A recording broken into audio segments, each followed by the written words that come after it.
நான் உங்கள் தேவா. தட்டுங்கள் திரைப்படம் ஏழைகளுக்கு உதவி பண்ணுறது தான் நம்ம சேனலோட முக்கிய நோக்கம். நம்மளது சேனலில் இந்த பாட்டு, டான்ஸு இதெல்லாம் இருக்காது. நம்ம நோக்கம் ஏழையில்லா உலகத்தை படைக்கிறது தான்.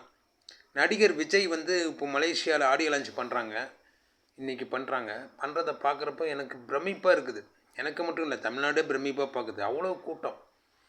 அவர் ஏன் அரசியலுக்கு வந்தான்ட்டு எல்லாரும் மனசில் ஒரு கேள்வி எழுகுது.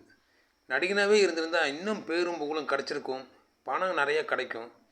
ஒரு படத்துக்கு 250 கோடி வாங்குறாங்கிறாரு.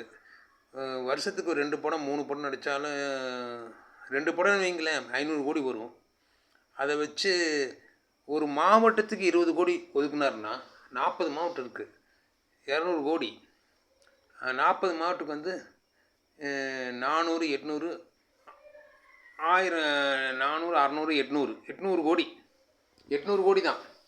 20 கோடி அப்படியே டெபாசிட் பண்ணார்னா, ஒரு மாவட்டத்தில் டெபாசிட் பண்ணார்னா அந்த 20 கோடிக்கு வட்டி எவ்வளோ வருது தெரியுங்களா? அதான் 1 கோடிக்கு 66,000 ரூபா, 10 கோடிக்கு 6,60,000 ரூபா, 20 கோடிக்கு 12 லட்ச ரூபா இன்ட்ரெஸ்ட் மட்டும் வரும்.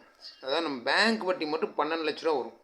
அந்த 12 லட்ச ரூபா வச்சு மாதம் வட்டி நான் கணக்கு சொல்கிறது.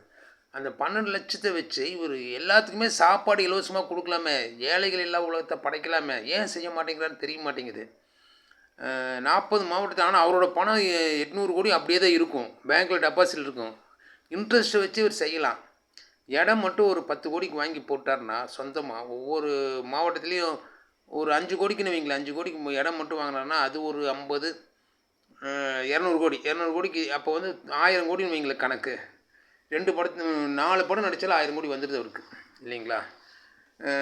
அவர் நடிச்சிட்டு இருக்கலாம். அந்த இடம் வாங்கி போட இடமும் சொந்தமாயிரும். மக்களுக்கு சாப்பாடும் வட்டி வச்சே போடலாம். 12 லட்ச ரூபாங்கிறப்போ ஒரு மாதம் பூரா சாப்பாடு போட முடியாதுங்களா? ஈஸியாக போடலாம். ஏன் இதை சிந்திக்க மாட்டேங்கிறாங்க? காந்தியடிகள்கிட்ட கேட்டப்போ அவர் முதல்ல நான் கரெக்டாக இருக்குன்னு சொல்லிட்டு ஒரு வாரம் டைம் கேட்டு தான் அவர் தன்னை நிரூபித்தார். இப்போ சமயத்தில் ஒரு வீடியோ பார்த்தேன் இன்ஸ்டாகிராமில். காக்கை ஆகாரம் கிடச்சதும் மற்ற காக்காய் கூப்பிட்டு ஆகாரம் கொடுக்குது. அந்த மாதிரி மனுஷன் இல்லை அப்படின்ட்டு இந்த எதிர்நீச்சலில் கிடைக்கிற அவர் பேர் தெரியல, ஒரிஜினல் பேர் ஆதிகுணேசன் சொன்னார். அதை பார்க்குறப்ப சிரிப்பு தான் வந்துச்சு. முதல்ல அவர் என்ன செஞ்சார் மக்களுக்கு, அவரை சேர்ந்த மக்களுக்கு அவர் என்ன செஞ்சார்?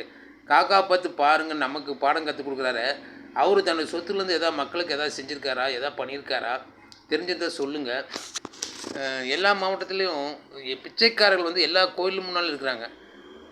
அதை பார்க்குறப்ப மனசு கஷ்டமாக இருக்குது. அதுக்கு விஜய் ஒரு பயங்கரமான பவர் தான். அந்தளவுக்கு நம்ம பவராக மாறுவோமான்னு தெரில. கடவுள்கிட்ட வேண்டியிருக்கிறேன், ப்ரே பண்ணியிருக்கிறேன், பார்க்குறேன்.